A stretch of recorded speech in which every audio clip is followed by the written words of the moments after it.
Bismillahirrahmanirrahim. Assalamualaikum warahmatullahi wabarakatuh. Alhamdulillahilladzi nahmaduhu wa nasta'inuhu wa nastahdihi wa nastaghfiruh wa na'udzu billahi min syururi anfusina wa min sayyiati a'malina. May yahdihillahu fala mudilla lahu wa man yudlil fala hadiya lahu. Nashhadu an la ilaha illallah wa anna Muhammadan 'abduhu wa rasuluhu. Allahumma salli wa sallim wa barik ala sayyidina Muhammad wa ala alihi wa sahbihi wa man walah. Tuan-tuan, puan-puan, muslimin, muslimat, hadirin hadirat sidang pendengar sekalian, yang saya hormati, Ustazah Amira, Ustaz Rosdian selaku pemangku Timbalan Pengarah Pusat Islam. Baik, tuan-tuan, puan-puan, sidang hadirin sekalian, sebagaimana yang telah dimaklumkan oleh pengerusi majlis sebentar itu tadi, hari ini kita akan lancarkan majlis ataupun program Hilal Ramadan peringkat kampus kesihatan. Sebelum pada kita masuk kepada majlis pelancaran, tuan-tuan, kita sediakan satu wadah, satu peluang untuk sama-sama kita menekuni dan kita mendengar berkenaan dengan perkara-perkara yang menjadi rutin ataupun menjadi hal ehwal seharian kita yang akan kita hadapi dalam bulan Ramadan, insya-Allah. Dengan tajuk yang dibawakan pada hari ini, puasa si penghuni Ar-Rayyan. Tuan-tuan, saya mengharapkan anda semua sidang pendengar, sama ada secara langsung di sini ataupun secara maya, untuk kita bersedia mendengar dan mengambil sebanyak mungkin intipati yang akan dibahaskan ataupun yang akan diterangkan oleh kedua-dua ahli panel kita yang hebat ini. Baik, dengan tajuk yang kita bawa pada hari ini akan dibawa dan juga diterangkan oleh dua ahli panel. Izinkan saya untuk membaca sedikit penerangan dan juga biodata latar belakang berkenaan dengan ahli panel kita yang hebat ini. Baik, ahli panel yang pertama ialah yang berbahagia Al-Fadhil Datuk Dr. Abdul Basit bin Haji Abdul Rahman, ataupun dengan gelaran yang famous di muka buku, ya Datuk, dengan panggilan Dr. Abu Anas Madani. Okey. Jadi beliau ialah merupakan seorang penyelia ataupun musyrif, pengetua di Pondok Sungai Durian di Kuala Krai, Kelantan. Dan sedikit latar belakang pendidikan beliau mendapat ataupun dianugerahkan ijazah pertama, ijazah sarjana dan juga ijazah falsafah PhD daripada Universiti Islam Madinah Al-Munawwarah. Dan beliau juga merupakan pelajar Malaysia yang ketiga mendapat PhD daripada universiti tersebut. Jadi panel yang kita bawakan pada hari ini bukan calang-calang orang. Baik. Kita susul pula berkenaan dengan jawatan ataupun fungsi ahli panel kita yang pertama. Yang pertama ialah beliau merupakan salah satu ataupun salah seorang daripada ahli panel penasihat syariah untuk Hospital University Sains Malaysia. Sebagaimana yang kita tahu, sekarang ni Hospital University Sains Malaysia telah mendapat persijilan Hospital Patuh Syariah. Baik. Kita beralih ataupun berarah ke arah ahli panel yang kedua. Beliau ialah Profesor Madya Dr. Zaidi bin Zakaria, merupakan insan yang berasal daripada Kelantan. Ia sudah berkahwin dan mempunyai 3 orang cahaya mata. Latar belakang pendidikan daripada ijazah pertama di Belgaum, India, sarjana MAD Surgery USM, dan juga dengan subspecialty untuk bahagian colorectal. Colorectal ni usus, ya. Usus, ya, insya-Allah. Baik. Jadi panel yang kedua yang kita bawakan pada hari ini juga tidak kurang hebatnya, kerana beliau merupakan seorang pakar bedah yang tidak asing namanya di bidang perubatan di Kelantan ini sendiri. Baik. Untuk permulaan saya akan menerangkan sedikit sebanyak berkenaan dengan perjalanan forum kita. Yang pertama, kita akan beri masa kepada ahli panel yang pertama. Untuk pusingan pertama, setiap ahli panel dia akan mendapat masa selama 10 minit untuk menerangkan berkenaan dengan tajuk masing-masing, insya-Allah. Pusingan kedua, setiap ahli panel akan diberikan ruang selama 15 minit. Pusingan ketiga juga 15 minit, dan kita akan ada pusingan keempat bagi sesi soal jawab sama ada dengan penonton secara langsung ataupun secara maya. Dan pusingan terakhir ialah merupakan pusingan rumusan daripada kedua-dua ahli panel. Baik. tanpa melengahkan lagi masa yang kita ada, walaupun masa ni sudah singkat sebenarnya tuan-tuan, saya ingin bertanya ataupun menyerahkan kepada ahli panel yang pertama yang berbahagia, Datuk Dr. Al-Fadhil Dr. Abdul Basit, untuk menerangkan berkenaan dengan secara umum berkenaan dengan Ramadan dan juga definisi syurga. Sesuai dengan tajuk kita pada hari ini, puasa si penghuni Ar-Rayyan. Apakah itu Ar-Rayyan? Siapa yang layaknya mendapat Ar-Rayyan? Dan sebagaimana yang kita tahu, syurga itu diciptakan dengan banyak tingkatan dan juga banyak pintunya. Apa hikmah Allah menciptakan bilangan syurga ni dengan banyak bilangan dan juga banyak pintu dan sebagainya? Jadi tuan-tuan, puan-puan, saya mohon supaya anda bersedia untuk sama-sama kita beralih tumpuan kita ke arah ahli panel yang pertama.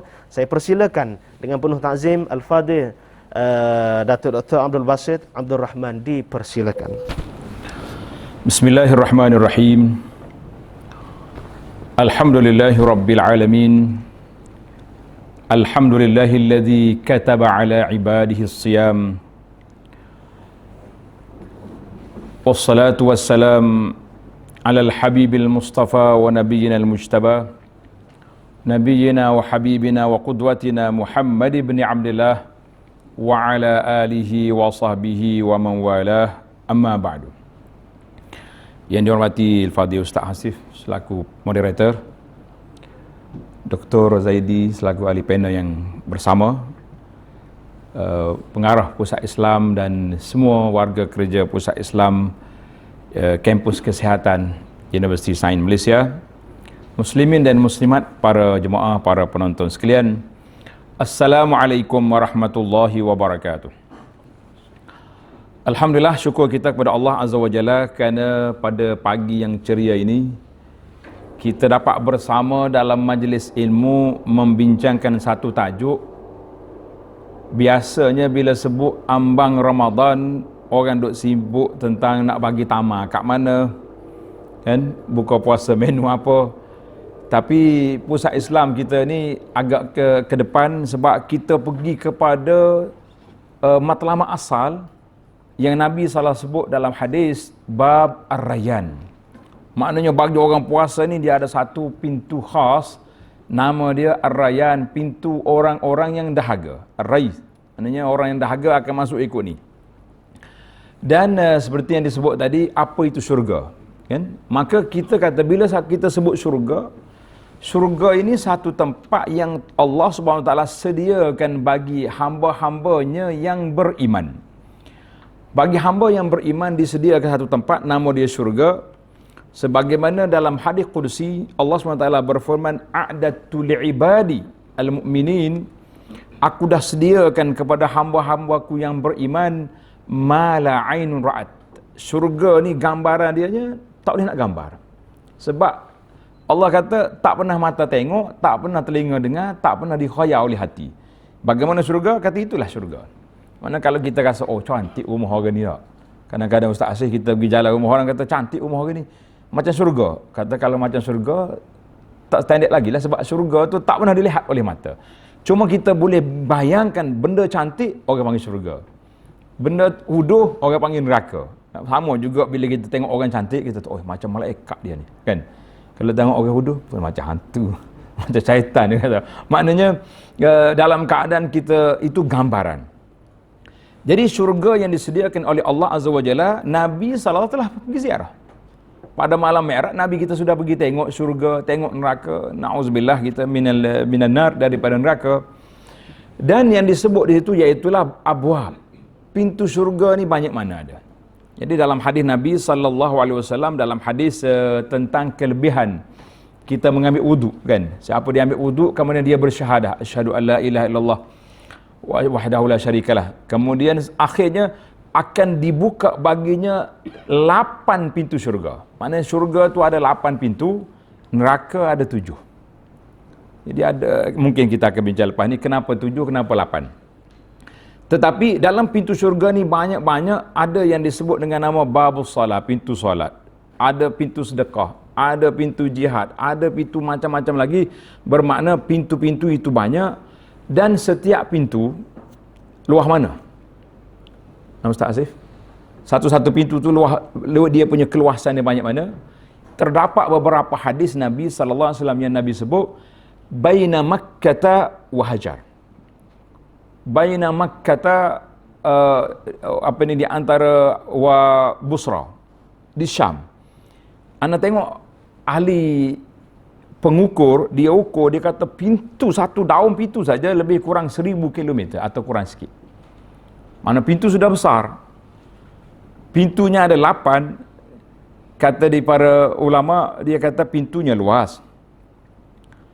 Banyak pula pintu. Yang kita bimbangnya takut kita tak sampai ke pintu. Itu yang bimbang. Yang membimbangkan kita, takut kita tak sampai pergi ke pintu. Itulah yang dikatakan berapa pintu syurga ada. Jawabnya pintu syurga tu ada 8.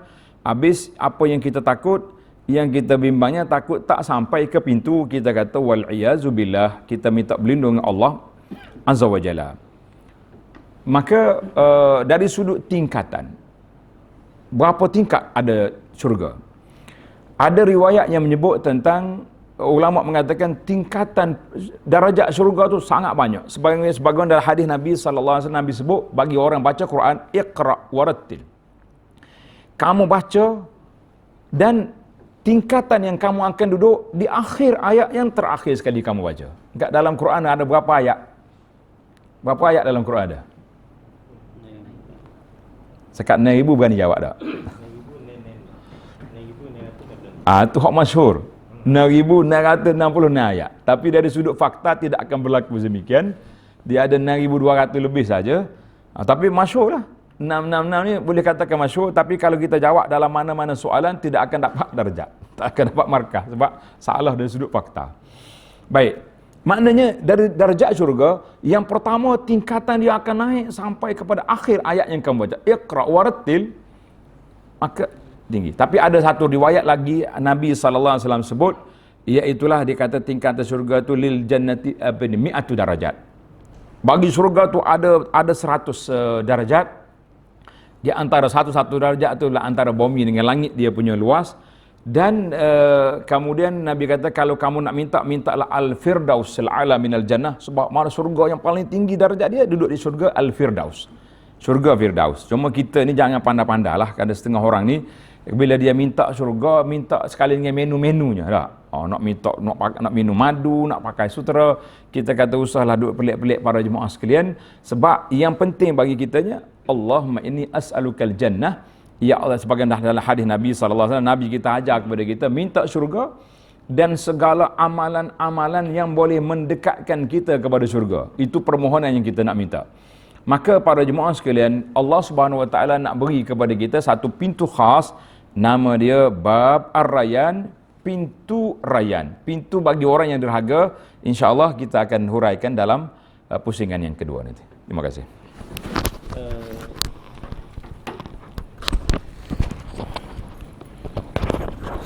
Okey, baik.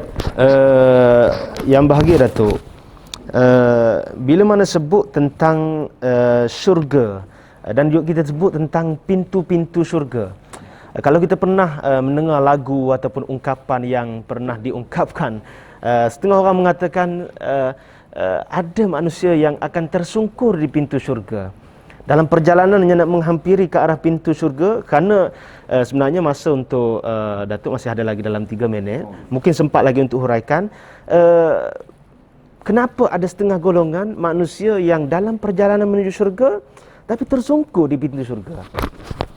Baik, terima kasih. Terima kasih kepada moderator. Itu lagu.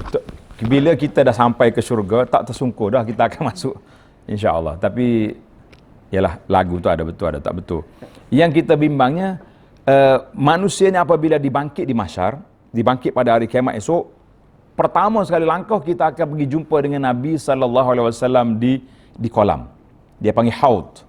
Kolam tu ada 2. Di mahsyar ada haud, kemudian di dalam syurga tu dia panggil Kautsar, kan.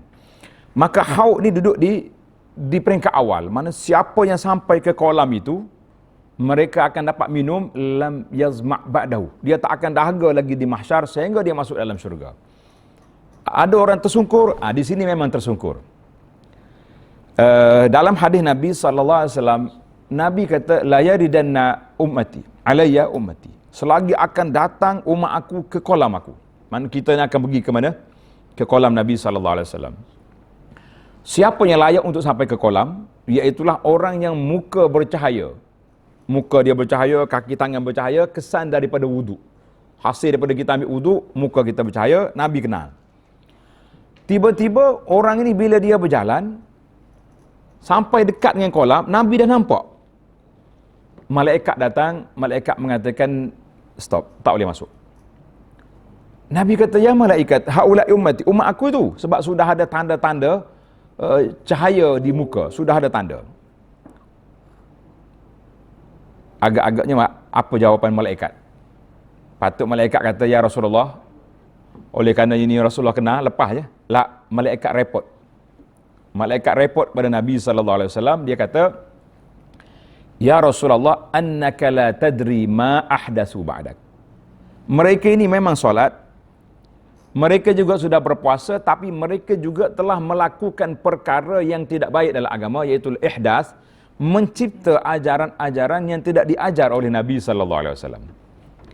Maka bila Nabi dengar, ada di kalangan umat dia yang berkelakuan sedemikian, pada ketika itu Rasulullah SAW bagi kata, suhkan liman baddala ba'di. Rasulullah kata, halau mereka daripada kolam aku, kerana mereka telah melakukan satu perkara yang tidak baik setelah aku wafat. Jadi balik pada soalan moderator tadi, kita kata tersungkur di syurga, orang yang sampai ke syurga dia tak sungkur lagi. Cuma setiap orang tu berbeza dari sudut darajat. Ada orang yang Masya Allah darajat dia tinggi, kan? Ada orang masuk syurga tanpa hisab, tanpa azab, tentulah darajat lebih tinggi. Ada orang yang masuk syurga dipanggil dengan cara yang perlahan-perlahan. Dalam hadis Nabi SAW, beza di antara orang miskin dengan orang kaya 500 tahun. Orang miskin masuk dulu, orang kaya masuk kemudian. Jadi ada setengah penceramah ni, dia guna ayat ini nak hentam orang korporat. Kita kata sabar dulu. Yang membezakan, kenapa beza? Yang membezakan sebab orang miskin dia tak ada barang. Macam kita travel lah kan. Bila kita travel tak ada barang, lalu lorong hijau lah, custom tengok, beg kecil je. Ini 3 beg bawa, besar-besar pula tu. Berhenti dulu. Tama-tama kalau mari negara-negara yang banyak bisnes dah akan dibuka. Makna orang miskin masuk dulu, tapi belum tentu darjat dia lebih tinggi daripada orang kaya. Boleh jadi orang kaya yang masuk kemudian, bila dia masuk, darjat dia tinggi dengan sedekahnya, dengan macam-macam lagi. Itu tentang kepahaman kita tentang ada orang yang tersungkur di tepi kolam, dan bila masuk dalam syurga, kita kata alhamdulillah. Bila sebagaimana kata di para ulama, pernah ditanya oleh Syekh, dia kata, bilakah kita nak rehat? Syekh kata, apabila kaki kamu telah pijak dalam syurga, ketika itulah kita rasa tenang, kita rasa rehat, sudah tidak ada lagi kebimbangan. Wallahu a'lam. Baik, terima kasih kepada Al-Fadhil Datuk di atas pencerahan kepada kita semua, sidang pendengar sekalian, berkenaan dengan motivasi dan juga kata-kata semangat supaya perjuangan ini tidak pernah berakhir. Mana tempat berhenti ataupun tempat berehat kita, bila mana kita melangkah masuk ke syurga, maka itulah tempat untuk kita beristirahat secara hakiki dan abadi, insya-Allah. Baik, tuan-tuan, puan-puan, sidang pendengar yang saya kasihi sekalian, sampailah ketikanya untuk kita beralih kepada ahli panel yang kedua. Baik,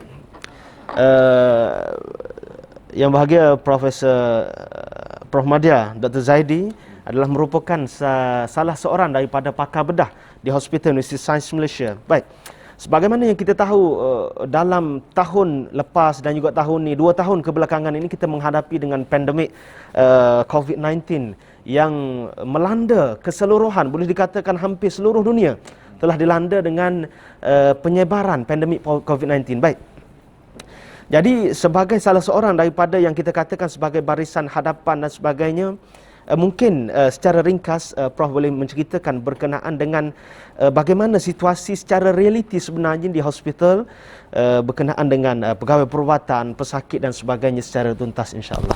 Terima kasih kerana menjemput saya sebagai panel untuk hari ini. Dapat jumpa dengan Ustaz Datuk Aziz. Bismillahirrahmanirrahim. Assalamualaikum warahmatullahi taala wabarakatuh. Alhamdulillah hamdan katsiran thayyiban mubarakan fi kama yuhibbu rabbuna wa yarda.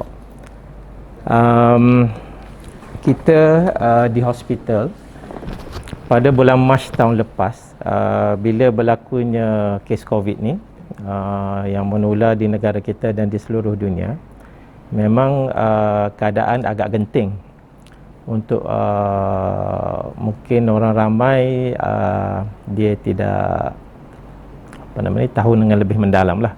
Kita sebagai doktor dan frontliner, tak kira lah doktor, kita punya nurses,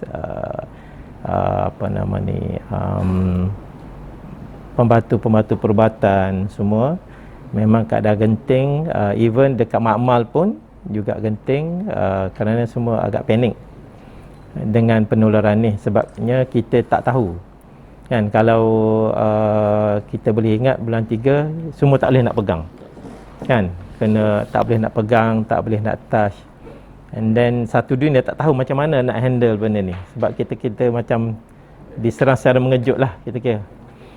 Jadi pada masa tu bila kerajaan tutup semua sempadan, semua pergerakan, cuma hospital berjalan. Kita dekat hospital pun kita datang melakukan kerja-kerja yang penting, dan lepas tu kita terpaksa keluarlah daripada hospital. Termasuk pembedahan. Pembedahan kita cuma jalankan pembedahan kecemasan sahaja pada masa tu. Jadi kita boleh start berfikir, bukan kita sahaja, di seluruh dunia, dengan keadaan tu macam mana dengan pesakit-pesakit yang bukan terlibat dengan COVID. Apa akan berlaku untuk pesakit-pesakit yang ada kanser yang perlu pembedahan, ataupun kena appendix contohnya, yang kita kira pembedahan ringkas lah, macam mana, ataupun kalau kata ulurai kan, ulurai boleh tangguh betul, tapi bila datang emergency kena buat.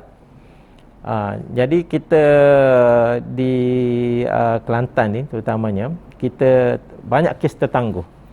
Saya rasa daripada bulan 3 sampai bulan kita start buka balik bulan 5 kalau tak silap. Itu satu. Satu lagi, kita juga terlibat dengan master program, master surgery, banyaklah master.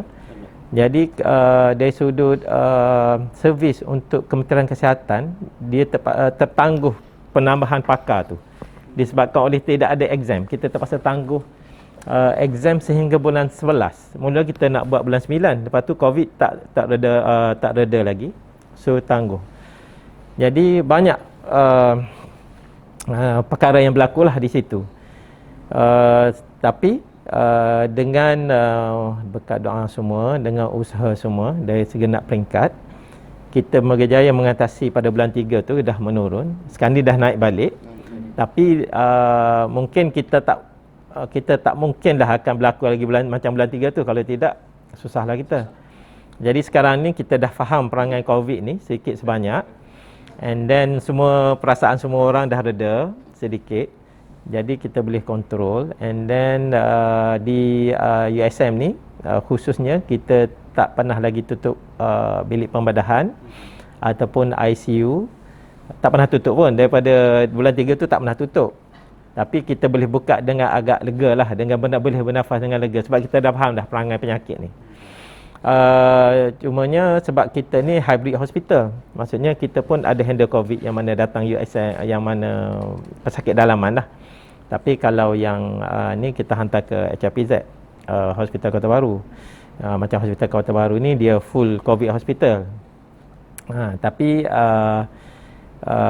kita masih lagi menjalankan pembedahan seperti biasa, untuk supaya pesakit-pesakit yang bukan COVID ni dia boleh dibantulah untuk dalam urusan pembedahan lah. Baik, mungkin doktor, saya boleh beralih kepada ataupun mungkin doktor boleh ceritakan berkenaan dengan ialah mungkin dalam sejarah perjalanan ataupun sejarah kerjaya selama mungkin sudah menghampiri 20 tahun dalam bidang pembedahan, apakah cabaran ataupun kesukaran yang sangat memberi kesan dalam kehidupan bila mana menjalankan pembedahan di dalam bulan Ramadan, dalam bulan puasa, dan juga mungkin doktor boleh terangkan bagaimana agihan pegawai perubatan yang mengagihkan masa dari segi nak menjalankan kewajipan menyelamatkan nyawa pesakit, dan juga dalam masa yang sama nak kena sesuaikan dengan tuntutan ibadah dengan puasa, dengan maghrib, isyak dan juga kadang-kadang saya percaya semua orang kalau boleh tak nak terlepas dengan solat tarawih dan sebagainya. Jadi mungkin Betul. Dr. boleh ceritakan. Sebenarnya cabaran untuk beri kesedaran kepada orang ramai sebenarnya. Itu yang cabaran yang paling besar. Supaya kita dalam apa-apa penyakit pun kalau boleh kita nak kita panggil prevention lah. Supaya tidak berlaku penyakit yang serius. Tapi dari sudut bekerja, kita masih lagi bekerja seperti biasa. Doktor bedah ke, kita punya nurses, termasuk juga kalau kita panggil support service, macam pembantu nurse, kita panggil attendant, ataupun even kita punya bahagian pembangunan. Kadang-kadang mungkin OT aircon tak berjalan, dia orang memang kena datang, kalau tidak kita tak boleh nak buat operation.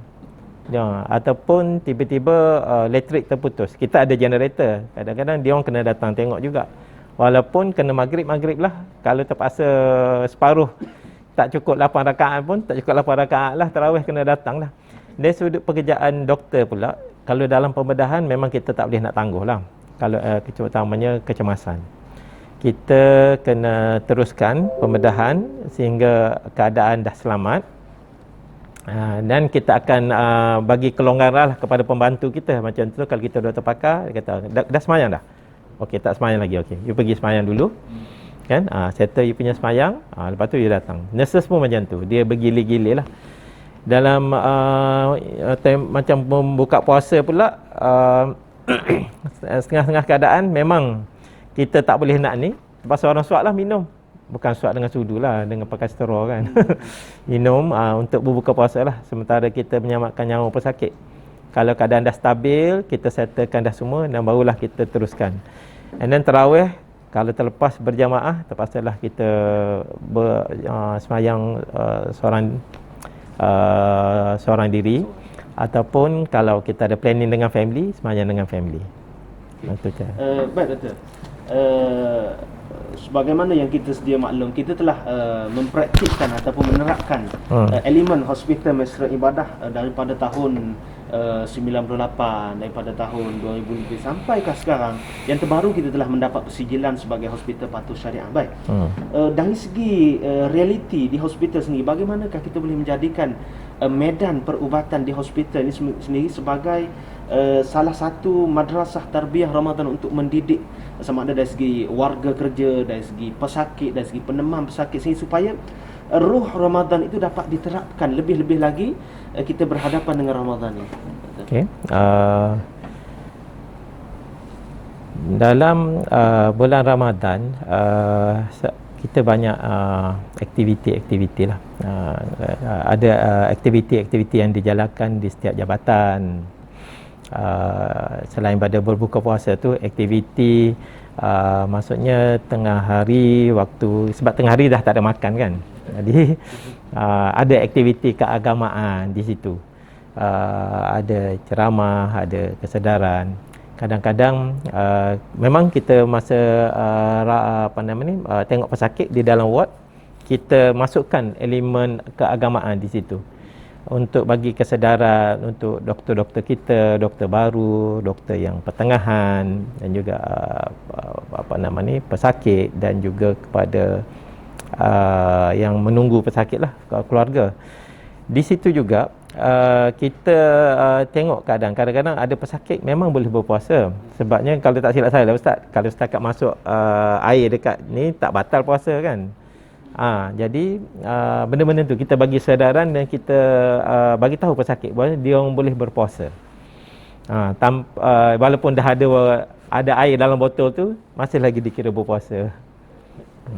Baik, terima kasih pada Prof. Randy di atas penerangan berkenaan dengan realiti cabaran dan juga apa yang dihadapi oleh barisan hadapan kita. Yang mana kalau sebelum ni kita tahu barisan hadapan kita telah berusaha dengan sungguh-sungguh dengan segala jerih, dengan segala kemahiran bagi membendung penularan COVID-19, ditambah pula dengan penyakit-penyakit lain yang terpaksa dihadapi di hospital dan sebagainya. Baik. Van Milo masuk sekolah. Inilah hero kita yang tidak pernah mengalah. Sama-sama kita ucapkan, mudah-mudahan kita doakan, mudah-mudahan hero dan frontliner kita ini akan terus gagah untuk berjuang demi menyelamatkan nyawa-nyawa insan yang memerlukan, insya-Allah. Baik. Tuan-tuan perempuan sidang pendengar yang saya kasih sekalian, kita telah masuk ke pusingan yang kedua, yang mana setiap pusingan kita akan beri ruang kepada setiap ahli panel selama 15 minit bagi memberi penerangan dan juga penjelasan berkenaan dengan tajuk-tajuk dan juga soalan yang akan dikemukakan, insya-Allah. Baik. Jadi yang bahagia Al-Fadhil Datuk, berkenaan dengan yang kita sebut pada awal tadi, pintu Ar-Rayyan, kan? Pintu Ar-Rayyan. Jadi siapakah sebenarnya yang layak untuk memiliki ataupun melalui pintu Ar-Rayyan? Sebagaimana yang kita tahu, pintu Ar-Rayyan disediakan untuk orang yang berpuasa. Tetapi adakah semua orang yang berpuasa layak untuk melalui pintu ini? Mungkin yang bahagia boleh jelaskan. Jadi alhamdulillah, terima kasih kepada Ustaz Asif selaku moderator. Alhamdulillah, tadi kita pusingan yang pertama kita bincang tentang pintu syurga. Jadi pintu syurga tu ada 8. Orang tanya kenapa banyak? Kata di para ulama Islam, Allah Subhanahu Wa Taala nak beri ruang yang luas kepada hamba-hamba dia sebab pelbagai pintu ada. Ada pintu Rayyan yang kita sebut ni, hadis ini dikeluar oleh muttafaq alaih Bukhari dan Muslim daripada Sahal radhiyallahu anhu, sabda Nabi sallallahu alaihi wasallam, inna fil jannati baban yuqalu lahu Ar-Rayyan. Mana dalam syurga nanti ada satu pintu, nama khas pintu ni Ar-Rayyan, mana untuk orang-orang yang dahaga masuk. Yadkhulu minhu as-saimuna yaumal qiyamah. Orang yang berpuasa masuk ikut ni. La yadkhulu minhu ahadun ghairuhum. Orang yang tak puasa tak boleh masuk. Bila semua orang puasa dah masuk, pada ketika itulah ditutupnya pintu, falam yadkhul minhu ahadun, orang lain tak boleh masuk. Jadi para peserta sekalian, bila kita kata pintu Ar-Rayyan ni satu pintu khas dan pintu lain pula banyak, kan dalam hadis cerita Sayyidina Abu Bakar tu, maknanya pintu banyak, ada pintu sedekah, ada pintu ni. Maka para sahabat bertanya, adakah mesti kita masuk semua pintu? Jadi kata Nabi SAW, tidak semestinya, tapi ada setengah ibadat kita boleh pilih mana-mana pintu yang kita nak. Contoh ibadat yang kita sebut tadi, apabila seorang tu ambil wuduk, kan, bila dia berwuduk, kemudian dia baca doa wuduk. Kita rasa doa ni semua orang hafal belaka kan. Tapi hafal tak hafal pun, tak tahu baca ke tidaknya masalahnya. Dalam hadis Sayyidina Umar radhiyallahu anhu, sabda Nabi sallallahu alaihi wasallam, ma minkum min ahadin yatawadda. Tidak ada mana-mana di kalangan kamu orang yang berwuduk, kemudian dia sempurnakan wuduk. Kemudian dia baca doa, asyhadu alla ilaha illallah wa anna muhammadan abduhu wa rasuluh. Kan, doa selepas ambil wuduk, illa futihat lahu abwabul jannati tsamaniyah. Mana dibuka semua pintu, 8 pintu dibuka semua. Mana ada setengah pintu khas, ada setengah pintu boleh dimasuki oleh orang-orang yang mempunyai kelebihan yang tersendiri. Kita kata alhamdulillah. Baik, bila kita masuk kepada pintu Ar-Rayyan, pintu khas untuk orang berpuasa, moderator tanya tadi, siapakah kriteria, ciri-ciri orang yang layak untuk masuk dalam pintu ini? Untuk maklumat kita semua, para penonton sekalian, dalam kelebihan puasa itu sendiri, Nabi sebut dalam hadis, iza ja'a Ramadan, apabila datangnya Ramadan, dibuka pintu syurga, ditutup pintu neraka. Sufidati syayatin, syaitan-syaitan diikat. Ada riwayat kata wa maradatul jin, jin yang nakal-nakal juga diikat. Bila kita ta'amul, kita perhati kepada hadis ini, maka kita akan jumpa satu rahsia besar. Nah, Ustaz Asif, rahsia besar ini boleh kita bongkar di sini? Boleh kita bongkar? Boleh. Itu dipanggil rahsia, kan? Bongkar mesti kena buat. Iaitu, cuba tengok ayat 183 surah Al-Baqarah. A'udzubillahi minasyaitonir rajim. Ya ayyuhalladzina amanu kutiba alaikumus shiyam. wahai orang yang beriman, difardukan ke atas kamu berpuasa. Tujuan apa puasa? Akhir ayat, la'allakum tattaqun. Allah kata, aku nak kamu jadi orang yang bertakwa. Bila Allah nak suruh kita jadi orang bertakwa, dia tak suruh main-main. Peluang ini tidak kata, gilah jadi orang takwa. La. Maka dibuka pintu syurga, ditutup pintu neraka, diikatnya syaitan-syaitan dan jin-jin yang nakal telah dibelenggu, dirantai. Maka kita faham di sini bahawa Allah Subhanahu Wa Taala bila dia nak beri satu perkara kepada hamba dia, dibukanya ruang yang luas untuk mencapai matlamat yang tersebut. Tapi bila kita baca bab puasa, kita akan baca bab pertama rukun puasa. Berapa rukun puasa kita ada? 2 je rukun dia. Yang pertama niat pada waktu malam. Yang kedua meninggalkan perkara-perkara yang membatalkan puasa. Itu je dia panggil dia punya rukun. Habis yang membatalkan puasa tu apa? Yang membatalkan puasa yang disepakati sebagaimana disebut dalam Quran, makan, minum, lagi melakukan persetubuhan, itu dari sudut perbuatan ikhtiari. Dari sudut dia luar kemampuan manusia, orang perempuan yang keluar haid, maka dia terhalang, batallah puasa dia, ataupun nifas, dia bersalin di bulan Ramadan. Maka secara automatik dia tak boleh lagi teruskan puasa. Walaupun dah 5 minit lagi nak azan maghrib, tiba-tiba saudari kita ni mari haid, kita kata habislah. Pahala dapatlah daripada pagi tadi sampai petang sebab dia sudah niat puasa. Dan sah pun puasa dia sehinggalah dia mari haid. Cuma timbul lagi soalan, ramai juga orang yang bercakap, dia kata sebenarnya setakat itu je yang membatalkan puasa. Kita kata ada lagi lah beberapa isu yang mungkin dalam pusingan yang ketiga nanti kita akan tengok persidangan ulama-ulama semasa nak menetapkan perkara batal puasa tak batal puasa. Anda rasa kita duduk di hospital ni, doktor sangat-sangat memerlukan kepada perkara ini, perkara yang batal tak batal puasa ini. Ini di antara risalah yang saya kumpulkan fatwa-fatwa semasa yang berkaitan dengan batal tak batal puasa. Itu kita akan tengok nanti. Tetapi fokus kita di sini menuju pintu Ar-Rayyan, iaitulah kita kena beberapa etika orang berpuasa. Puasa ni bukan setakat tak masuk je, keluar pun kena jaga. Jadi hari ini kita jaga yang masuk. Oh, saya tak makan, saya tak minum, saya tak buat tu, tak boleh. Tapi yang keluar tak terkawal. Parking kereta salah sikit, ni bahasa mata buta apa ni, sudah.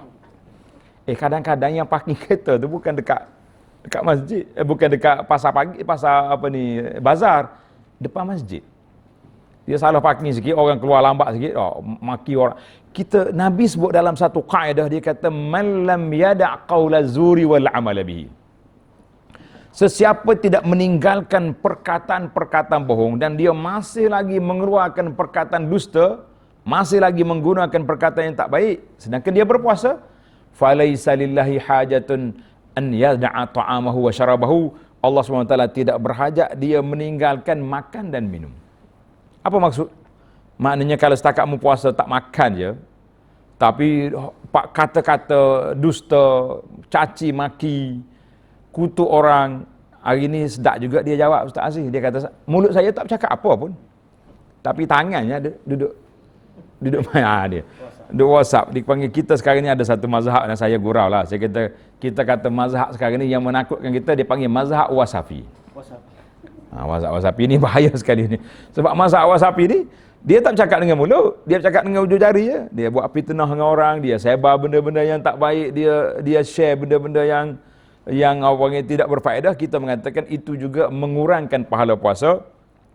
Maka menuju pintu Ar-Rayyan yang utama sekali, meraih takwa ini, iaitulah yang kita kena jaga perkara-perkara yang menghilangkan pahala puasa. Dalam sudut bab fiqh, yang membatal puasa, saya rasa tuan-tuan dan puan sangat-sangat jaga. Lebih-lebih lagi kita masyarakat Melayu ni berhati-hati sangat. Berhati-hati sangat. Nak korek hidung pun tak berani. Batal puasa ni. Dia bila mari musim swab test ni, penat kita. 4 HG masuk dalam tu. 4 HG doktor. 4 HG sekali masuk, saya banyak belah kali dah masuk. Macam-macam ujian dah kena dah. Sekali pergi, orang kata jumpa kawan yang kena positif, habis doktor panggil kita pergi, korek pula. Jadi bagaimana dengan bulan Ramadan?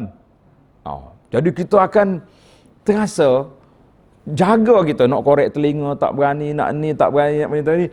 Tetap itu pun benda batal tak batal pun ulama dah bincang masalah itu, tapi yang betul-betul yang menjadi matlamat supaya kita menjaga di saat kita berpuasa, iaitulah perkara yang boleh menghilangkan pahala puasa.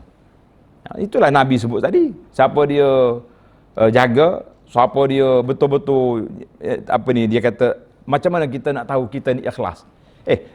Orang berpuasa, dalam hadis Nabi SAW sebut, Allah Ta'ala berfirman, kullu amal ibni Adam lahu.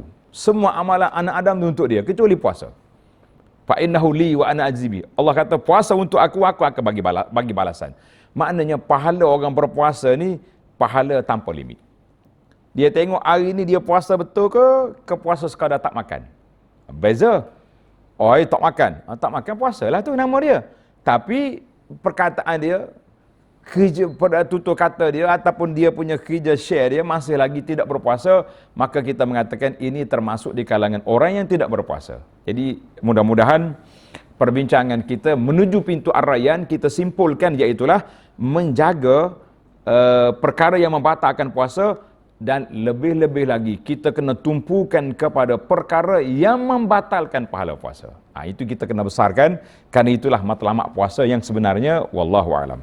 Baik tuan-tuan, sidang pendengar sekalian, kita mendengar buah dan juga mutiara daripada Yang Bahagia Datuk berkenaan dengan tujuan disuruh berpuasa agar kita menjadi golongan yang bertakwa.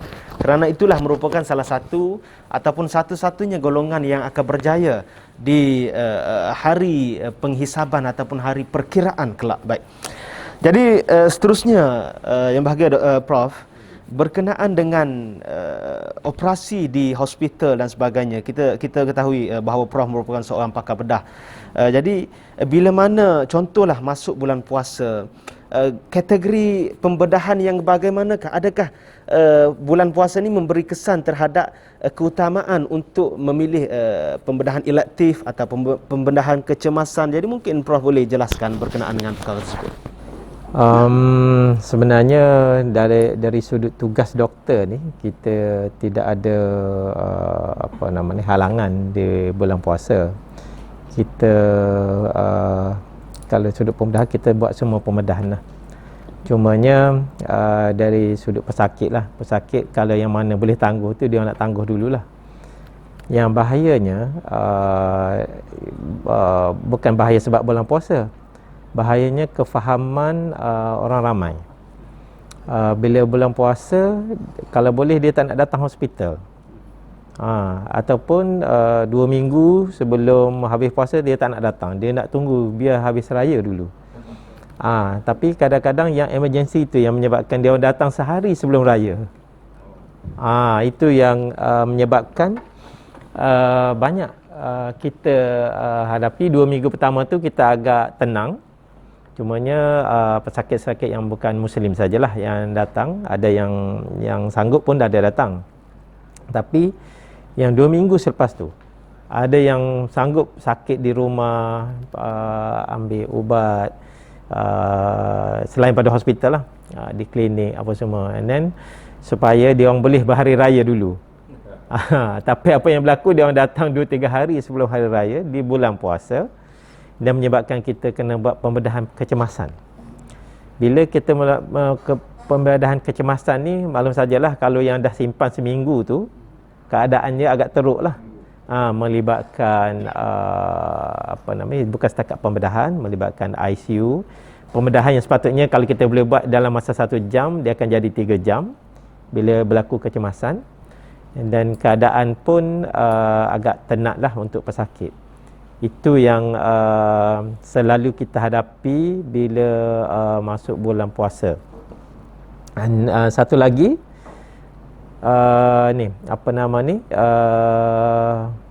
kemalangan.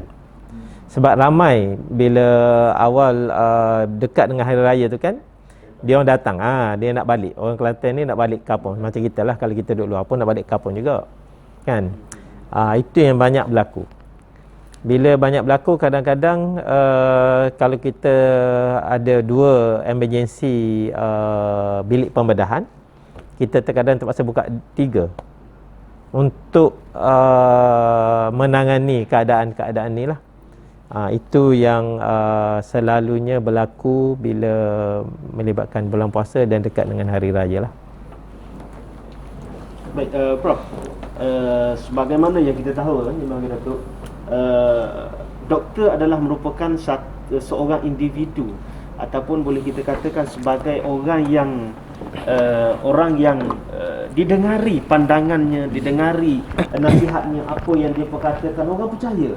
Even kalau kita sendiri kan, contohlah orang lain cakap macam tu, macam ni, kita tak dengar. Tapi bila doktor kata, automatically dia akan dengar. So sebagai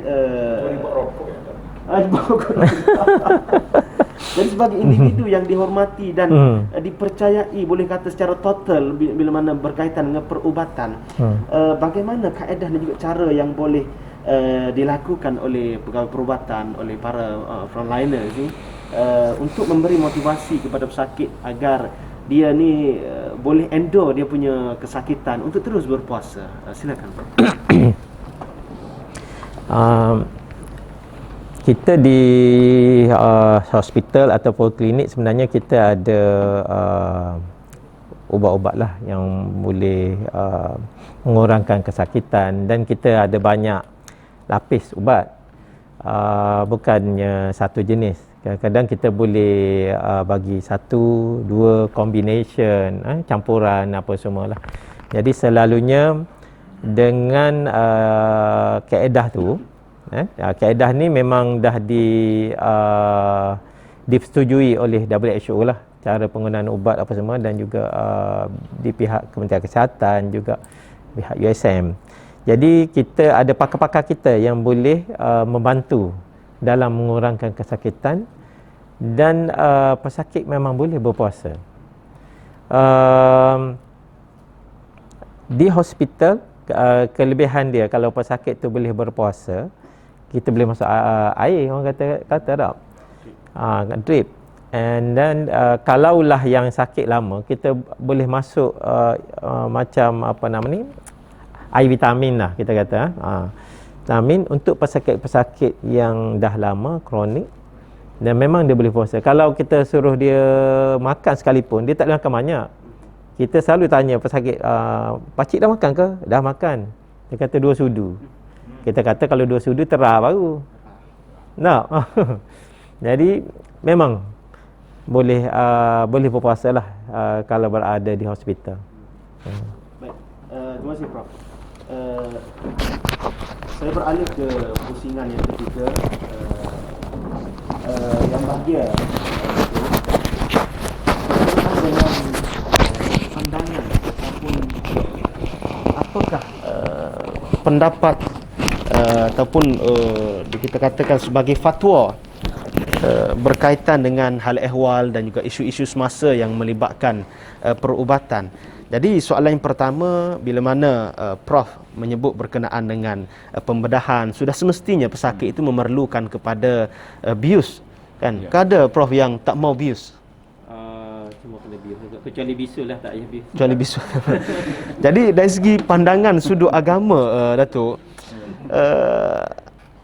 adakah dia memberi kesan terhadap puasa itu sendiri kalau contohlah bius itu menyebabkan dia tidak sedarkan diri, dia pengsan sehingga sepanjang hari ataupun separuh hari. Jadi bagaimana kaedah agama dalam menentukan hukum terhadap mereka ni? Silakan Datuk.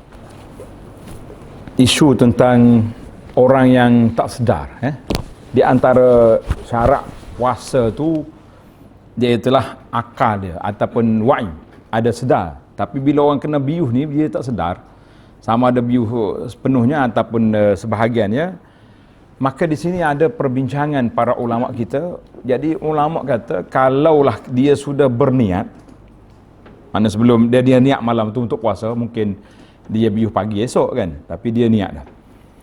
Kemudian dalam 5 jam ke 7 jam, yang pentingnya dia sedar di sebahagian hari, mana sebahagian hari itu dia sempat untuk menahan diri daripada makan minum, makna dia berpuasa. Maka di situ mereka mengatakan boleh diterima. Sebagaimana kata Imam Nawawi rahimahullah taala dalam kitab Majmu' Lau nawa minal laili thumma ughmiya alaih. Kalau dia niat pada malam, kemudian dia pengsan 1 hari penuh. Daripada malam tu sampai ke maghrib. Lam yasih saumuhu, mengikut mazhabnya dia kata tidak sah. Maknanya boleh katakan ulama-ulama zaman dulu semua meletakkan syarat itu mesti ada waktu dia sedar. Ada waktu sedar. Cuma yang satu persidangan, ini dalam nota yang saya buat ni ada, doktor boleh tengok di akhir tu, di muka surat kemudian tu. Dia kata persidangan fiqh perubatan pada tahun 1997. Di antara pendapat majoriti peserta yang mengatakan perkara tidak batalkan puasa, iaitulah pembedahan yang melibatkan biuh sepenuhnya jika pesakit mengambil keputusan berniat untuk berpuasa pada malamnya. Maknanya bagi dia orang ni dia tarjih oleh kerana dia dah niat, walaupun dia tak sedar sampai ke 1 hari, puasa dia tu dikira. Puasa dia dikira. Dan ramai juga ulama-ulama semasa. Ini satu kajian, dia tulis Majma' al-Fiqhi. Majma' Fiqhi ini persidangan fiqh antarabangsa yang berpusat di Mekah, ada yang berpusat di Jeddah, dan juga melalui seminar fiqh perubatan di Casablanca ni. Kalau tengok di buku saya ni, muka surat 27, dia telah menyenaraikan perkara-perkara yang tidak membatal, 25 hingga 27 kan, perkara yang tak batal puasa. Kalau kita yang belajar kitab fiqh lama ni mungkin terkejut. Kita akan terkejut dengan keputusan itu. Rupa-rupanya, ini untuk maklumat doktor, dia orang pergi kepada tahrir mahallun niza'. Dia kata nak cari di mana ke punca tempat berlakunya khilaf. Rupanya punca berlakunya khilaf dalam masalah ini iaitulah tentang rongga yang terbuka tu semana. Kalau baca lagi kitab fiqh kita, rongga terbuka ni hidung, telinga, mata dia kata tak terbuka. Kalau masalah dalam mata tak batal. Maka rongga yang terbuka di mana? Jadi dia bahas-bahas dikaji-kaji, mereka telah menyempitkan definisi rongga yang terbuka, iaitulah setiap makanan ataupun benda yang kita masuk ke dalam rongga kita ni sampai ke usus. Dia panggil ma'idah. Hak tu baru batal. Sebab itulah banyak fatwa yang kemudian ni dalam senarai dia ni, injek ni tak batal, masuk air dalam orak pun tak batal, masalah penggunaan inhaler pun tak batal. Kita kata alhamdulillah dengan penggunaan yang begini banyak. Mungkin zaman dulu orang tak guna pun, tak ada pun pergi hospital masuk air ni injek tak, tidak ada. Jadi alhamdulillah fatwa yang semasa ini sangat-sangat diperlukan oleh pihak perubatan, pihak doktor, kerana cara pengobatan zaman kita hari ini berbeza dengan cara ubat di zaman dulu. Saya selalu bila bercakap di hospital ni, kita bincangkan tentang perubatan Islam. Kita kata sahabat-sahabat kita, dia kata perubatan Islam ni pusat rawatan Islam. Kat mana? Tempat jampi-jampi. Kalau mari hospital ni, rawatan Islam ke tidak kita ni? Saya tanya doktor-doktor, dia kata Islam Ustaz. Kita orang jaga solat, orang yang beriman, orang yang jaga syariat kan. Jadi kita kata perubatan kita ni perubatan yang Islam. Cara moden. Dan cara moden itu selagi dia tidak termasuk dalam perkara yang bercanggah dengan syariat, maka kita mengatakan dia duduk di bawah kategori fardu kifayah. Sebab itulah doktor-doktor kita ni di antara orang yang insya-Allah banyak diberi pahala oleh Allah Azza wa Jalla. Sebab apa diberi pahala banyak? Sebab kalau kita pergi ziarah orang sakit je, pergi ziarah diiringi oleh berpuluh ribu malaikat. Bagaimana yang doktor keluar daripada rumah semata-mata pergi nak membantu orang sakit yang sangat-sangat memerlukan kepada kepakaran kita. Cuma saya nak jelas sikit apa yang disebut oleh Dr. Zahidi tadi tentang bulan Ramadan. Bulan Ramadan ni tak ramai di hospital. Waktu saya pergi ceramah di hospital, dia orang bawa ziarah dalam wak, tak ramai orang. Anda duk fikir, ada satu asar, satu kata-kata, sumu tasihu. Puasa, kamu sihat. Tapi hadis ni tidak sahih. Tapi dari sudut makna betul. Kan banyak kita ni kena berpuasa. Kalau kita ada masalah sikit, doktor kata kurangkan makan dan macam-macam lagi. Sebab tu kadang-kadang kita memang berniat dah puasa tahun ni akan diet lah, tapi bila bazar buka balik, jadi lain pula macam dia punya diet tu. Sebab tu bila MKN kata dibenarkan solat tarawih dan dibenarkan bazar, saya tanya masyarakat, mana yang kita lebih gembira? Dibukanya pintu bazar ataupun dibukanya pintu tarawih? Mereka jawab dua-dua lah, Ustaz. Nah, kita tak boleh nak kata kerana bazar kita gembira, tarawih kita kata bazar. Alhamdulillah, bagi orang kerja macam doktor-doktor puan-puan kita ni, seronoklah dia kan. Balik berhenti, balik siap dah makanan buka puasa. Kalau balik nak masak pula, penat dia. Baik, itu tajuk kita asalnya. Maknanya masalah bius, masalah penggunaan peralatan-peralatan ini banyak yang telah difatwakan di majma' fiqhi dan juga persidangan fiqh antarabangsa itu yang telah menyenaraikan perkara yang tidak membatalkan puasa. Kita kata alhamdulillah. Jadi Datuk, bila mana sebut tentang yang masuk ke rongga itu haruslah melalui halkum sampai ke usus. Sampai ke usus. Okey, bagaimana pula dengan sebagaimana yang kita tahu sekarang yang Datuk sebut tadi berkenaan dengan ujian swab di bulan puasa dan juga suntikan vaksin di bulan puasa. Kerana perkara ini menjadi satu persoalan kepada masyarakat sebenarnya. Kadang-kadang setengah masyarakat dia dah faham, tapi dia mencari reason supaya aku tak kena vaksin. So, pandangan Datuk bagaimana? Ramai juga yang tak nak vaksin ni. Jadi alhamdulillah, jadi kita tengok oleh kerana macam suntikan tu biasalah, sama ada dalam fatwa ni kata sama ada dalam di kulit, ada suntik di bawah kulit kan. Ada suntikan yang masuk dalam urat. Maka dia kata dua-dua itu tidak membatalkan. Jadi vaksin ini tidak termasuk dalam perkara membatalkan. Cuma yang menakutkan masyarakat kita di kampung kalau kena swab.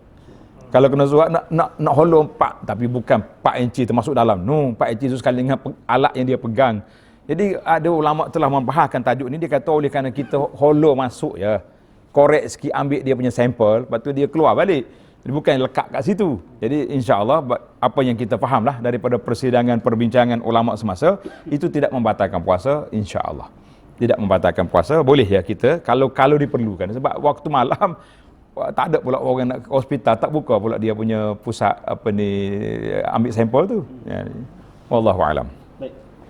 Terima kasih Yang Mahir Datuk di atas penjelasan berkenaan dengan pandangan daripada sudut agama, daripada sudut faith berkenaan dengan isu-isu yang melibatkan perubatan dan juga yang menjadi persoalan di dalam minda, di dalam perbualan harian masyarakat, terutama bila mana kita menyambut puasa tahun ni sekali lagi di dalam suasana COVID-19, dalam suasana pematuhan terhadap SOP.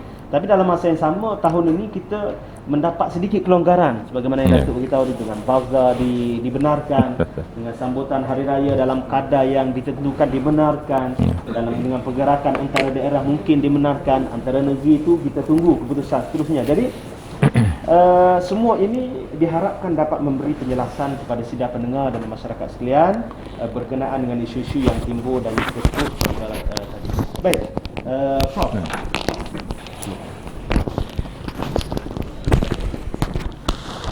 Okey, berkenaan dengan pesakit-pesakit yang akan menjalani pembedahan incoming dalam bulan puasa, bulan Ramadan ni.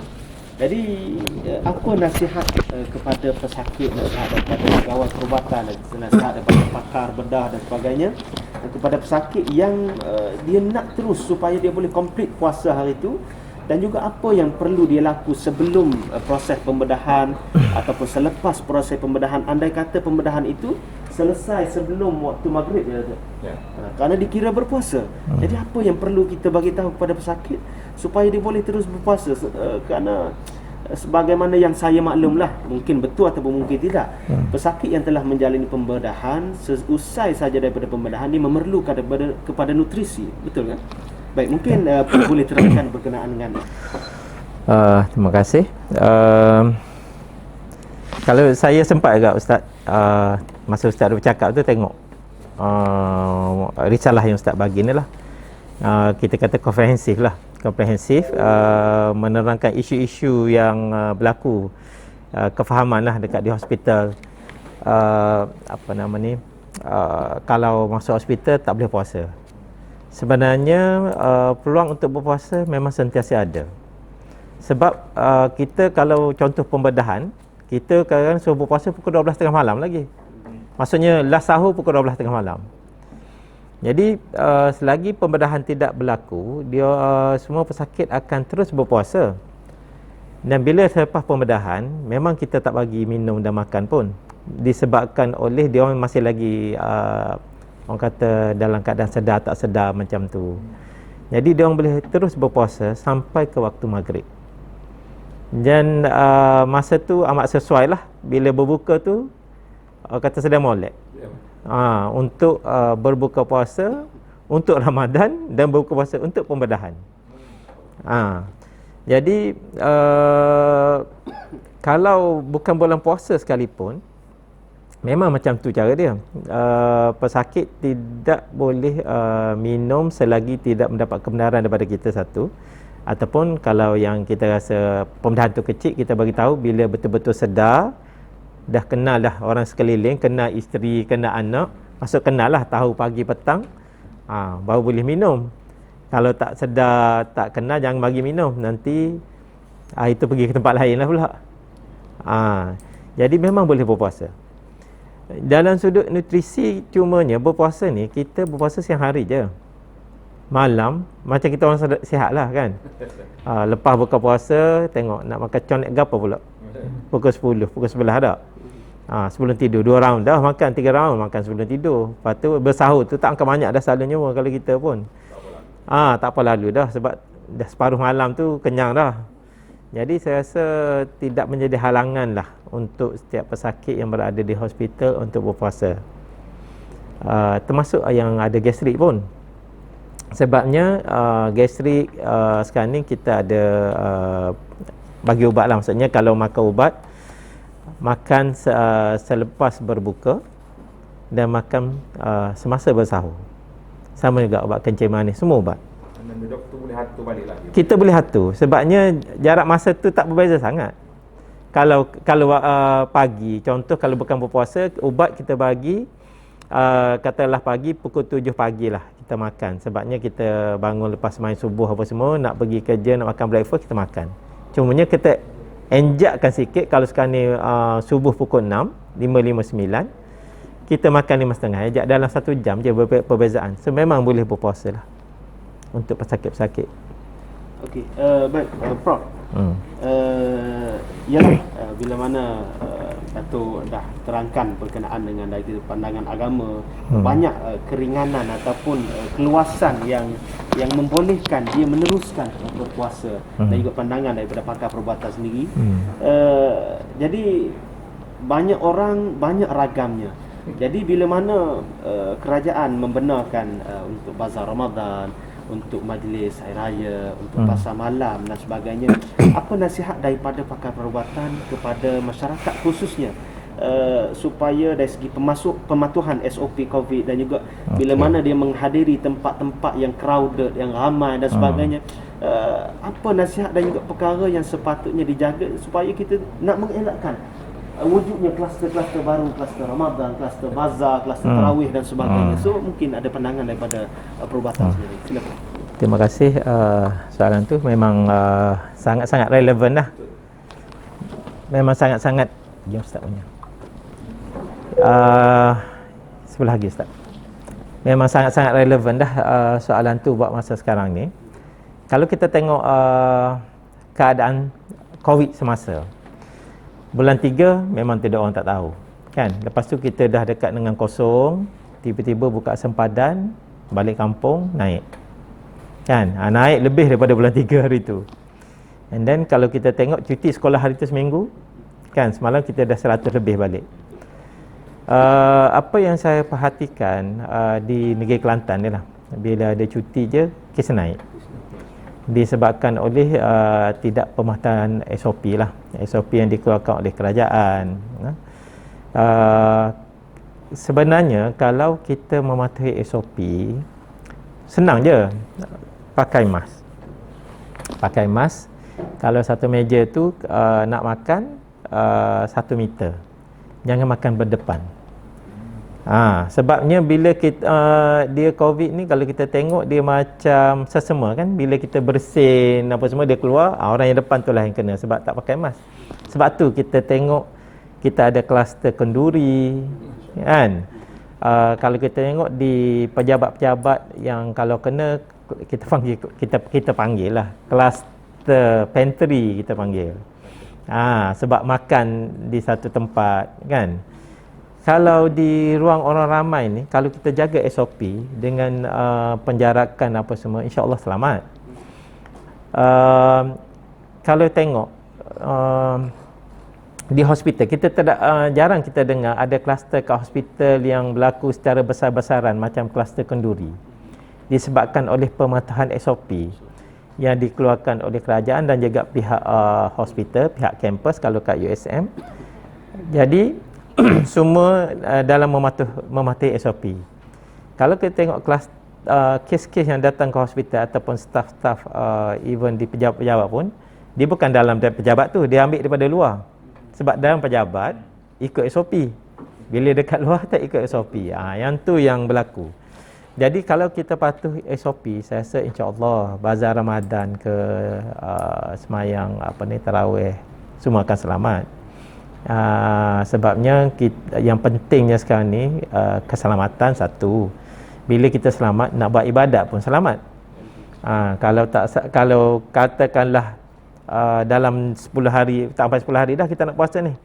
Kalau berlakunya tak pematuhan SOP, kemungkinan kita tak boleh nak tarawih. Ataupun tarawih 10 orang macamnya hari tu kan. Ataupun bazar Ramadan yang diisytiharkan buka, mungkin ditutup. Dan banyak kerugian lah dari sudut income, ekonomi, dari sudut keselamatan. Dan satu lagi yang saya nak tekan kat sini, COVID ni bila kita kena buat isolasi, tempatnya terhad. Tak apalah. Yang lagi yang terhad adalah ICU. Kita tidak ada banyak ICU. Jadi bila pesakit-pesakit COVID yang memerlukan ICU, amatlah mendukacitakan lah kalau ramai. Kita tak nak berlaku macam di Itali. Dengan di Itali tu pada satu tahap dia terpaksa buat keputusan, siapa yang hidup, siapa yang boleh masuk ICU, siapa yang kita terpaksa biarkan macam tu. So itu yang kita risau. Sebab terlalu ramai kena, jadi dia terpaksa buat keputusan. Yang ni boleh diselamatkan, yang ni tak boleh diselamatkan. Kalau dalam keadaan biasa, kita boleh masukkan semua dalam ICU. Kan? Sebabnya umur ni kita tak tahu kan, takdir kan. Tapi sampai ke tahap macam tu Itali. Sebab itulah di Itali dia punya presiden ke Perdana Menteri kalau tak silap menangis dan macam angkat bendera putih lah, tak boleh nak buat apa-apa dah. Itu yang kita risau terutamanya bila tahap cuti ataupun akan datang dia hari raya ataupun bazar Ramadan dan semayang berjemaah ramai-ramai ni tidak mengikut SOP. Baik, itu adalah berkenaan dengan saranan dan juga nasihat kepada masyarakat lah. Kerana kita mengharapkan bila mana kerajaan memberi kelonggaran, memberi sedikit ruang kepada rakyat untuk ada aktiviti ekonomi, ada aktiviti dari segi komunikasi, ada aktiviti masyarakat dan sebagainya. Semua itu sebenarnya memberi kebaikan kepada rakyat jika mana diteliti akan tujuan dan juga saranan itu sebenarnya. Baik, mungkin secara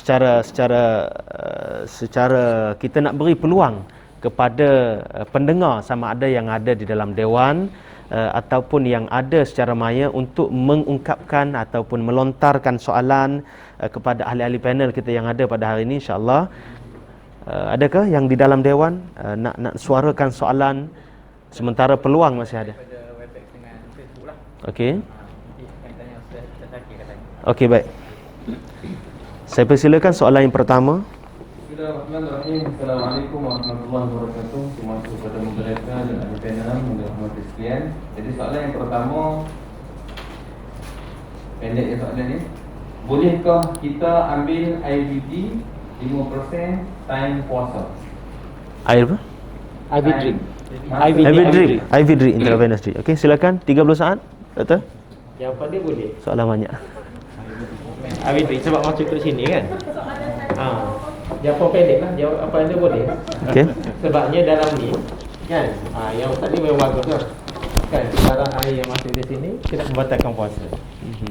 Okey, soalan seterusnya. Soalan seterusnya nak tanya kepada Datuk, adakah boleh saya niat puasa sebulan terus? Kalau boleh, apa lapasnya dan adakah saya nak niat setiap hari? Dalam apabila itu adakah saya harus niat terus? Terima kasih kepada saudara yang bertanya. Jadi masalah kita hari ni nak niat puasa, biasalah kita dengar kan. Puasa mengikut dalam fiqh kita kena niat hari-hari. Bukan hari, setiap malam. Sebab dalam mazhab Syafi'i bagi dia puasa tu setiap hari satu ibadat. Jadi 29 atau 30 hari mana kena niat 30 kali dah. Cuma ada pandangan daripada mazhab Imam Malik dan juga lain ulama yang mengatakan oleh kerana Ramadan tu package.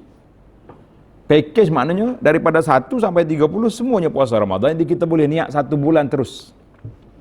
Niat dianya saja ke puasa sebulan Ramadan. Tapi walau bagaimanapun kita ambil ni orang panggil langkah berhati-hati. Sekiranya kita was-was pada satu malam, aku niat ke tak semalam, kita boleh pakai yang package tu.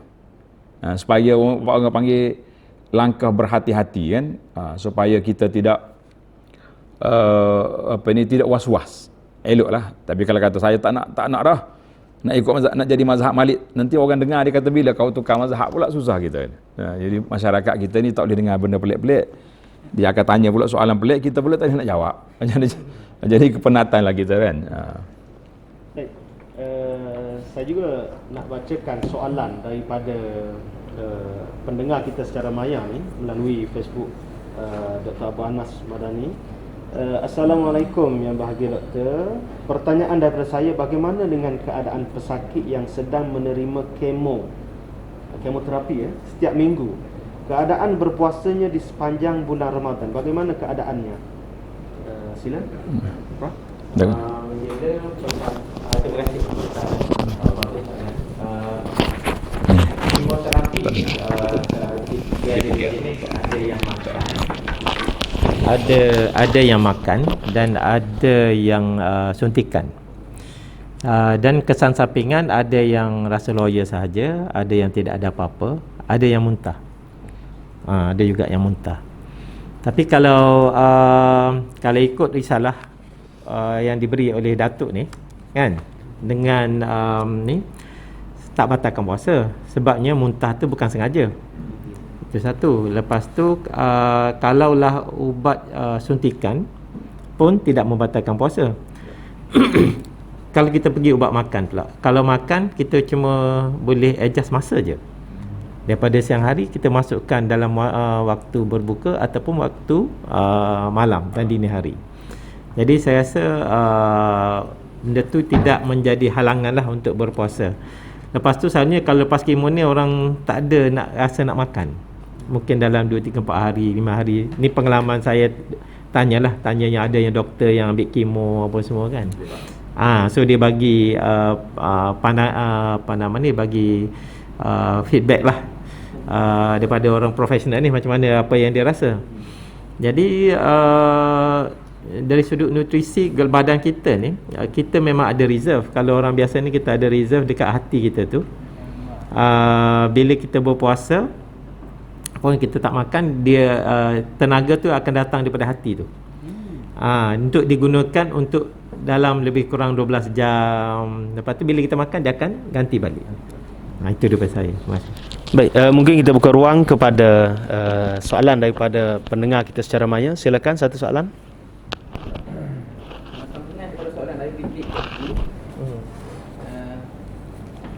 Saya berkata ni, air putih tadi itu sebab ada gula ataupun boleh dianggap sebagai makanan, bukan air biasa. Betul ada gula, tapi dia tak jadi gula. Dia akan jadi air dalam badan. Tak cukup nak bagi energi. Terima kasih.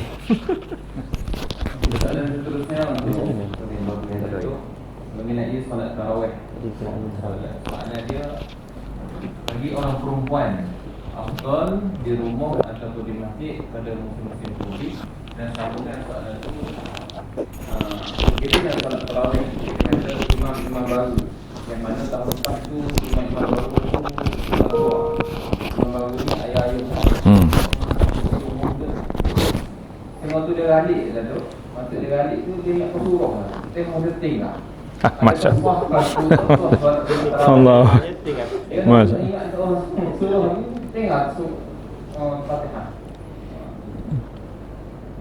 Baik, terima kasih kepada yang bertanya. Jadi timbul soalan tentang solat tarawih. Biasanya muslimat ni akan tanyalah, dia nak solat tarawih di rumah ke di masjid? Kita kata kita kena tengok kepada keadaan. Kalau kita boleh sendiri, kita boleh baca Quran contohnya, boleh solat lama di rumah, itu lebih baik. Sebab itu solat sunat itu afdal di rumah. Tapi dalam masalah kita, realiti kita hari ni, kalau kita solat di rumah, nak habis 8 rakaat pun rasa penat kan? Rasa penat. Dengan anak mari kacaunya, dengan macam-macam cerita. Anak kacau tu satu, cerita kacau pula satu lagi tak? Dia baru nak akad takbir, mak cerita apa bulan Ramadan ni. Jadi cerita pula mari, jadi sudah banyak perangkap. Jadi ada hadis sebaik-baik solat wanita tu di rumah, kita kata kita kena ikut realiti semasa. Orang zaman Nabi SAW, wanita-wanita dia ramai yang tak keluar rumah. Memang dia panggil suri rumah. Zaman kita hari ni, kita ya pandai-pandai panggil, ini orang rumah saya, padahal dia duduk kat rumah, isterinya kerja. Ada juga macam tu. Nah, kadang-kadang tu dah terbalik. Sepatut awak tu suri rumah, suami dia tu kan. Dah kena berhenti kerja zaman Covid ni, kita nak kata apa, itu takdir Allah SWT. Maka kita kena imbang lah. Kalau kita boleh pergi masjid, tidak anak kita pun boleh ada orang pengasuh, ada orang jaga kat rumah, solat di masjid lebih khusyuk, dapat faedah lagi, ada tazkirah. Kita mengatakan baik kita solat di masjid dalam suasana yang tersebut. Timbul lagi masalah imam entry. Dia tahun lepas saya tengok sebelum Ramadan ni ramai bapa suami risau macam mana nak jadi imam. Sebab pejabat agama keluar format dekat 50 muka surat. Rakaat yang kedua mula-mula baca ni. Dia kata bila lah kita dia ikut Bilal ya, daripada budak sampai kecil dah. Dia tahu sallallahu ya, dia tak tahu yang lain dah. Jadi alhamdulillah saya keluar satu video panduan imam tarawih interim. Ramai yang respon, hantar surat, hantar WhatsApp mari dia tu, Ustaz, terima kasihlah kerana keluar video ni. Saya sudah berasa confident untuk jadi imam tarawih tahun ni. Jadi masalahnya lepas tarawih pun nak jadi imam lagi tak mau pergi masjid. Itu jadi masalah. Jadi siapa yang tak baca Fatihah dia jadi imam, maka solat dia tidak sah. Tak kira lah dia terlalu teruja boleh jadi imam sampai mereka duk hafal surah je terlupa Fatihah.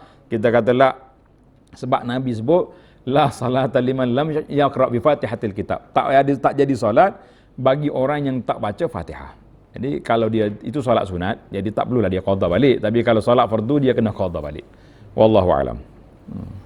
Terima kasih Datuk di atas jawapan. Mungkin kita buka lagi dua dengan masa yang masih ada. Silakan satu soalan daripada pendengar maya. Soalan daripada pendengar maya yang pertama,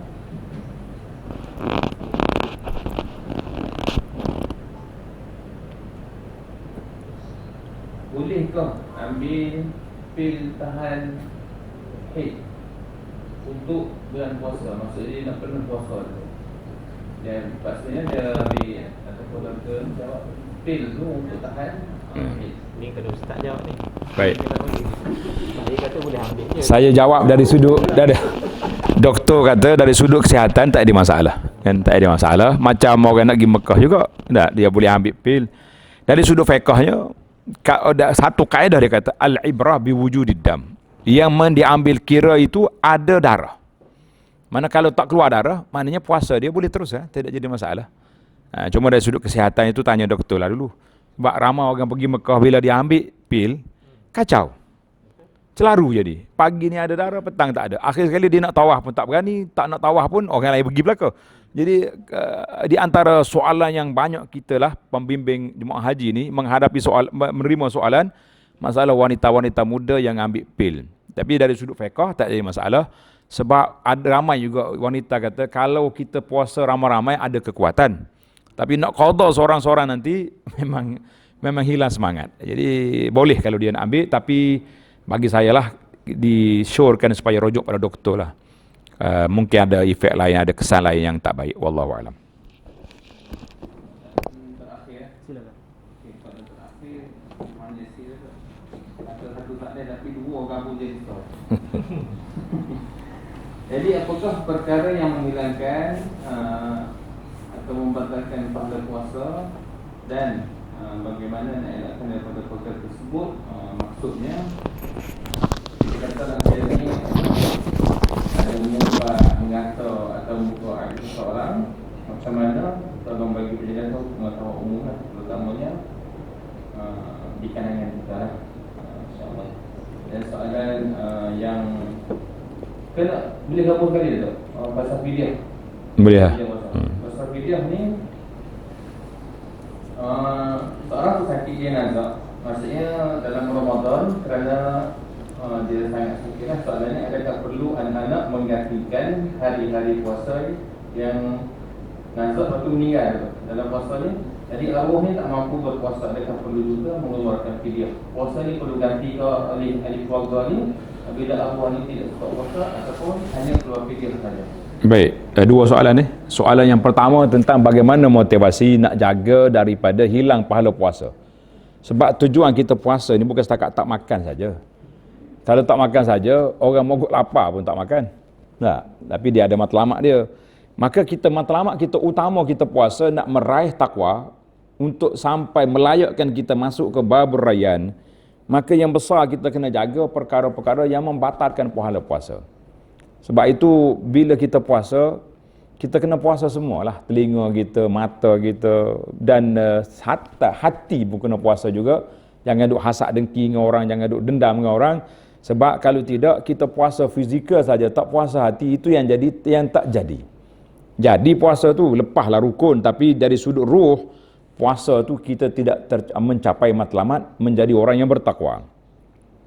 Adapun masalah fidyah puasa, ini kena hati-hati. Sebab ada sebahagian daripada kita, bila pergi tanya, ayah saya meninggal, mak saya mati, Allah yarham. Habis dia tak sempat puasa sebulan, bulan Ramadan tahun lepas sebab dia sakit, duduk di hospital, duduk di rumah. Jadi ada sebahagian pendakwah kita ni, dia jawab terus, kena bayar fidyah. Bayar fidyah, 30 hari 30 cupak, ya tak banyak, 700 gram kali 30. Berapa guni? Sikit. Ya, mana kita ambil kepada base asal lah makanan tu.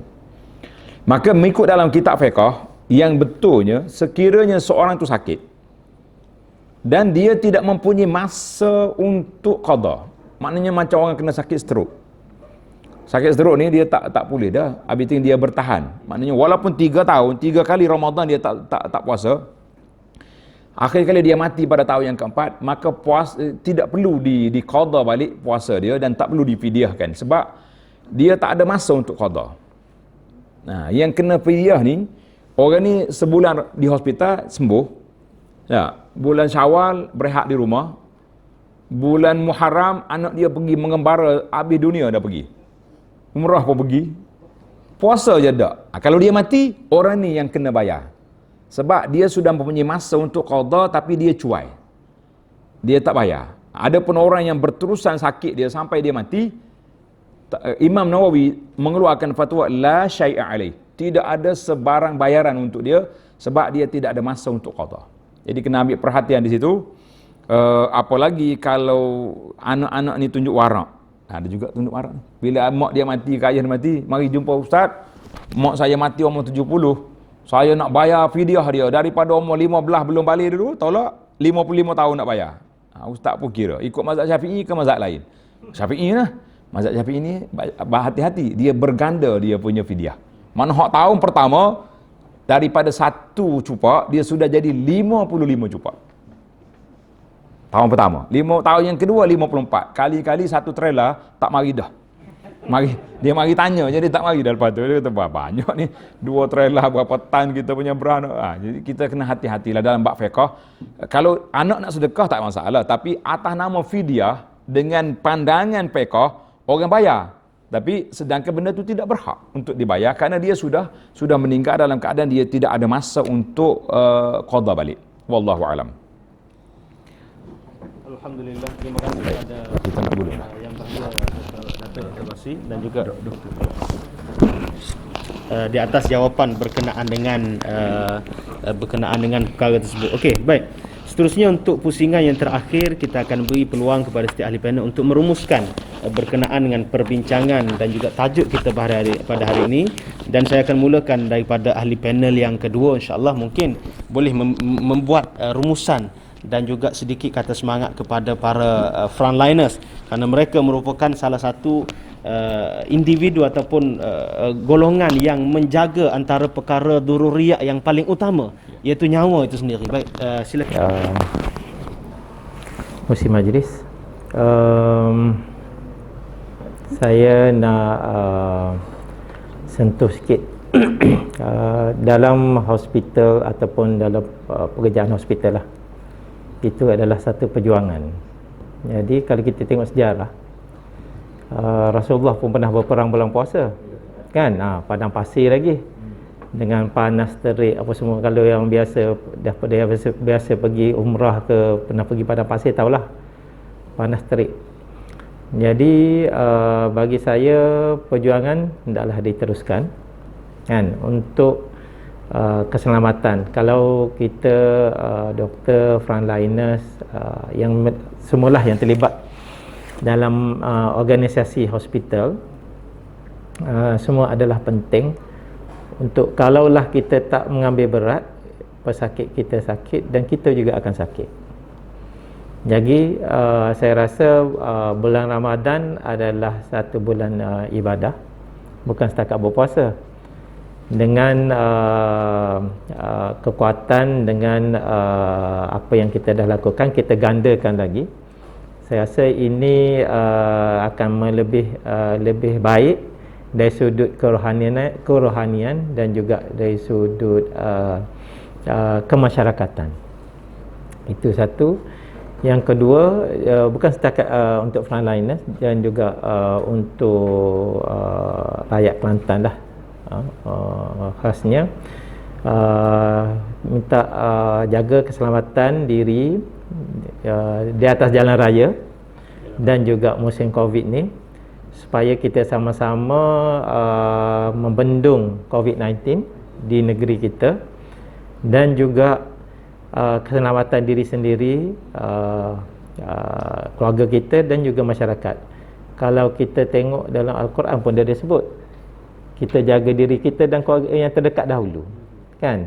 Jadi kalau semua orang bertindak macam tu, saya rasa masyarakat kita selamat daripada segala cabaran dan juga musibah. Itu daripada saya. Terima kasih. Terima kasih kepada Prof di atas rumusan itu tadi. Khususnya saya nak memberi peluang kepada Yang Bahagia Datuk untuk merumuskan secara tuntas perbincangan kita pada hari ini yang merujuk kepada tajuk puasa si penghuni Ar-Rayyan. Bagaimanakah mungkin boleh ditekankan kepada terutama sekali rakyat Kelantan, sebagaimana yang Prof sebut tadi, kita Kelantan ni bila mana ada cuti saja, tak kira cuti 2 hari ke 3 hari, orang tu dia semangat nak balik kampung tu tinggi, menyebabkan berlaku perkumpulan, keramaian dan sebagainya. So mungkin Datuk boleh kupas atau boleh rumuskan perbincangan kita pada hari ini dengan menyentuh beberapa perkara yang kita sebutkan tadi, insya-Allah. Silakan. Bismillah, alhamdulillah, wassalatu wassalamu ala rasulullah. Alhamdulillah, kita telah sampai ke penghujung bual bicara kita tentang Ramadan. Sebagaimana yang Profesor Doktor sebut tadi, iaitulah masalah kita macam pandang biasa-biasa dah kepada masalah COVID ni. Sebab dia kata tak ada apa pun. Ada pula kawan-kawan kita sendiri pula pergi buat teori-teori konspirasi yang menyebabkan orang rasa ni mainan WHO ni. Tak. Kita ustaz ni kena gelar, dia panggil Ahlus Sunnah WHO. yang panggil dia. Pasal ikut fatwa ikut fatwa WHO, solat jarak jauh dan sebagainya. Kita kata kita bukan ikut WHO, kita ikut fatwa ulama kita, kan. Jadi kita kena hati-hati. Sekarang ni pun dapat dengar cerita-cerita ada yang nak balik sebab nak menyambut Ramadan dengan ibu, dengan bapa. Kita kata sabarlah. InsyaAllah dengan doa kita, dengan munajat kita, COVID ni akan hilang. Dan usaha kerajaan pun sudah ada sekarang ni, sudah ada vaksin, vaksinisasi.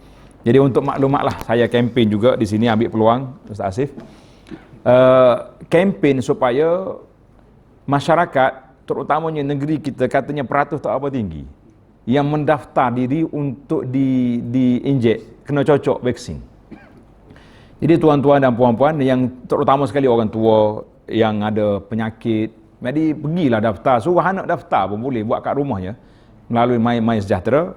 Dan alhamdulillah saya sendiri telah pun mengambil 2 kali dah, dos 1, dos 2 telah selesai. Macam-macam orang kata sakit ke, demam ke, kita kata biasalah. Saya ni selalu 2 tahun sekali kena injek waktu nak pergi Mekah, nak pergi haji. Ada je. Ambil vaksin tu lebih kurang ni juga. Panas-panas sikit. Hari ni esok sejuk lah tu. Kan? Jadi kita jangan takut. Ni orang cakap, oi balik ni, dos yang kedua ni demam lah, macam-macam cerita. Kita kata biasa-biasa. Saya semalam saya ambil dos yang kedua. Hari ni boleh je forum kat sini.